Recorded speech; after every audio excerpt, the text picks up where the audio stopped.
The value of building relationships in a business is said so often it's probably cliche, and the temptation is to be like, yeah. But I'd like to tell a personal story as a bit of a follow-up to my previous video, but this story will stand on its own if you haven't seen that one. Link in the description. In a real way, where I think that matters, and in my case it was relationships that I made with clients the last agency that I worked at that have been lasting business relationships ever since. As a quick throwback, in my last video, the agency that I had started working at back in 2013 quickly started taking on more clientele, but were priced at a point where they couldn't afford to hire the support staff needed to really run that many accounts. And so management's answer to that was essentially just do what you can.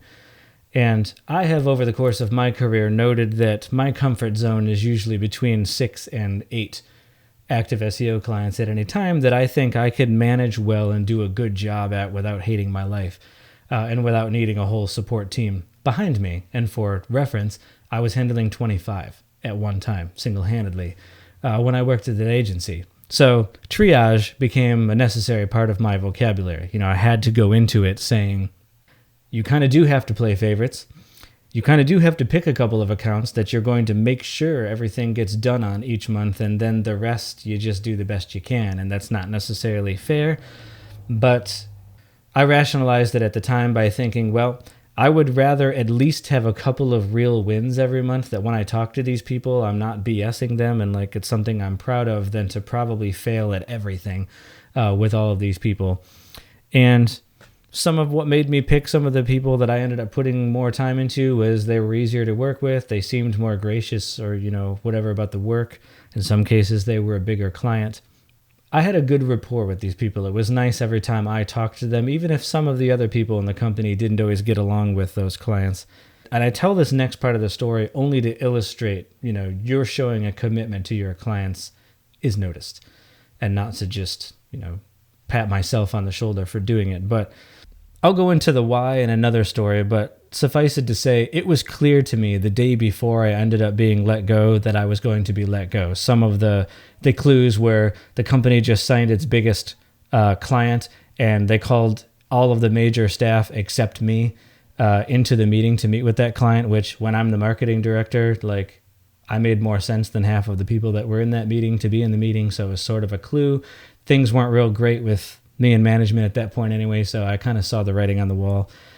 And so when I went home that night, I began making my kind of proactive prep and knew I will probably go in tomorrow morning and be fired. I figure I have maybe 5 or 10 minutes. I could be in the building and be seen by people before I'm going to be asked to go to my boss's office. And so thinking to myself, I'm like, you have time to do one thing. What is the one thing you're going to do? Your last act as the marketing director, so to speak. And there was this one client in particular that was one of the ones I worked closely with, that there was something really urgent and important that happened on his site, and it had already been put off by other team members handling the website a couple of times. And so I came in, I put my things at my desk, and I went to the lead web developer's office, knocked on the door, and spent my last 5 minutes telling him, hey, dude, there's something really important with this one client that really has to get done today. I know you have a lot going on, but it would really be, mean something to me if you could promise me that you would get this done. No matter what else happens the rest of today, can you give me your word you'll take care of this thing? And he said, sure. And I was glad I did that because sure enough, the vice president came and escorted me out of that person's office like a minute later. And I was indeed let go from that. But the web developer kept his word, and he got that thing done for that client, and apparently told the client that I was let go that day, and told the client that the last thing I did in the building was to make sure that got done.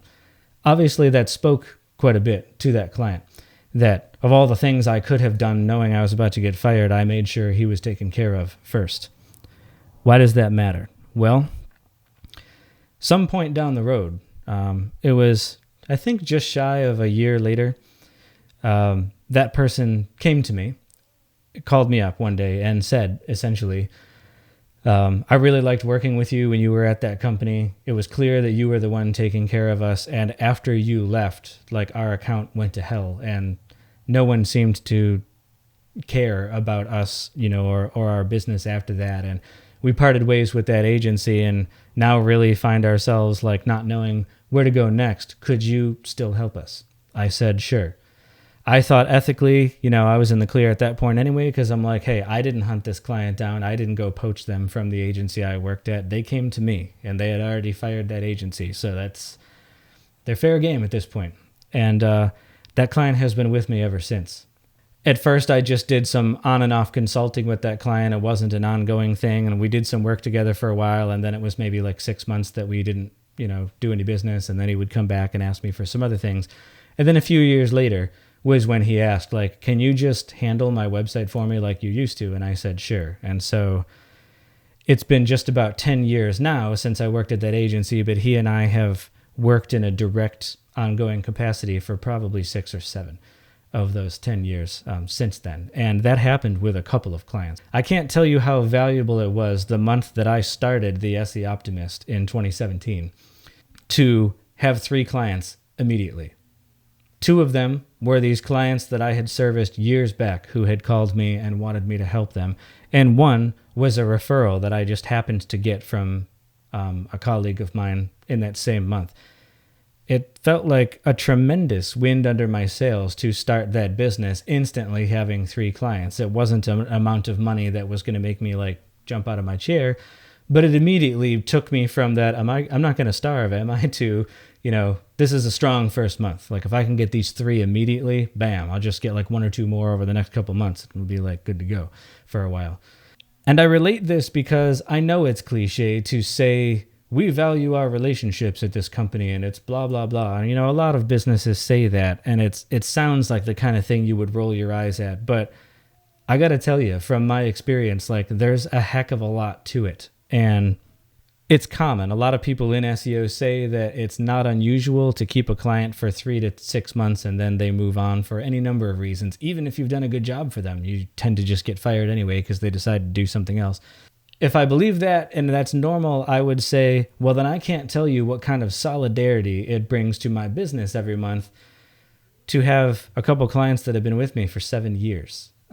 Just every month they could have fired me and didn't. And it's cool to play the starting out game in SEO. What are we going to do in the first month or 2 to, get some things going, get some rankings going by month 6? Maybe we got a strong lead source. Is this justifying itself? It's a different game in SEO when you've worked with somebody for over 5 years and you have a site that you're like, we have a stellar collection of blogs. All of the pages are really well dialed in. This consistently makes my client money. The one client that followed me told me at one point, one of the years, that he in one given year made more in his first quarter than he had throughout the whole year a couple years prior to that. And SEO was one of the main forms of marketing he was doing. That was a tremendous feather in my cap. And if you watched my last video, you know what an ego boost that was to reassure me, coming out of a scenario where my boss, as he fired me, told me, you're not an SEO guy. And I believed that for a short time until I got those kinds of results from my clients. And you can't buy that kind of security in your business. You can only forge that by being for real with people and people seeing real value in you outside of just the SEO that you do for them, but the way that you care about them and the way that you are who you say you are with them. And that's not me like bragging about myself, but I'm just saying I'm fortunate enough to have created that impression with people that I've worked with over the years, and to not have to constantly be in a sales cycle every month where I'm like, if I don't close 3 new deals, I'm sunk. And a lot of agencies that are big, that's where they're at. You have to do that to feed your sales team, to feed everybody else, or else. The advantage of being a one-man show, which I have been for most of this business, I've used help here and there where I could, but the advantage of that is I only have to work with enough clients to take care of me. And it's a number that when I started this business, I said I'm not going to take more than 8 clients at a time.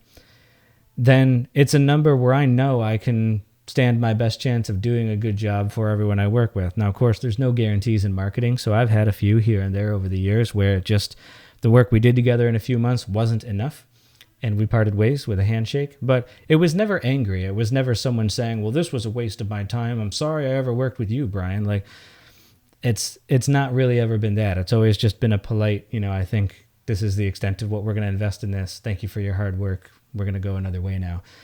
Hey, as far as being let go by a client goes, that's about as good as you can ask for. And so, because it seems like some folks that watched the last couple of videos appreciated the firsthand stories there, I thought I would share this one just to really illustrate to others in the same industry as me or in any other industry, especially if you're young and you're starting out.